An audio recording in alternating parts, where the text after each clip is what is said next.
Charlene Liu, the returning NCAA national finalist. Charlene, you are joined by a number of incredibly strong women's epeists at Princeton.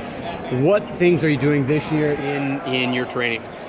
Well, first of all, I'm super lucky to be able to train with some of the top fencers in not only just the country but the world.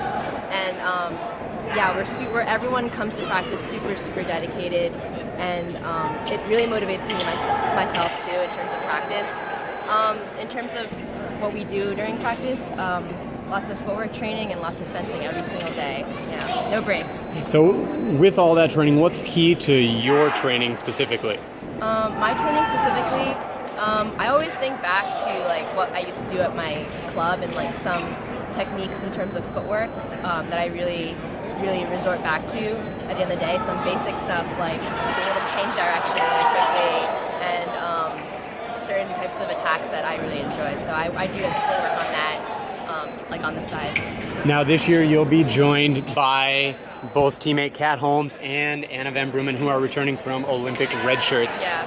How much energy does that bring to the squad? You also have an extremely strong teammate who finished in what, the top 16 today? Yeah, top 8, four, top yeah, 4. Actually, Kasha Nixon. Yeah, Kasha she's a Nixon. freshman. Yeah. Super strong, like I said. These girls are all dedicated. They're dedicated not only in fencing but also studies. So a lot of energy in terms of being good students and being dedicated fencers. So what's it like training with them?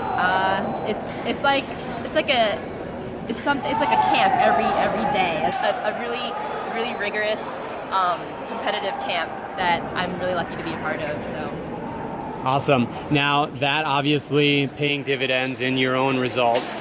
This weekend you won the junior event in the women's epic component.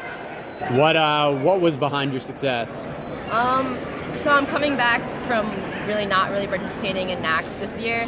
Definitely it was helpful that I didn't have too much pressure in terms of trying to like get a certain place, but definitely staying calm and really focusing more on being strategic rather than really emotional, so that was helpful.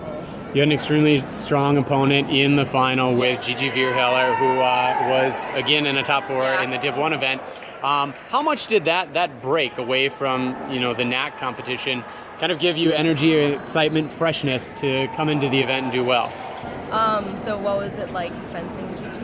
I guess yeah, sorry, I set that up poorly. But having a little break away from NACs, how much did that lend itself to the energy or excitement and hunger that you brought into the NACs? Okay. So I knew Gigi was going to be a really tough competitor. She beat me in pools actually that day, and I have seen her in some collegiate tournaments because she does fence for Columbia, and we're really big rivals.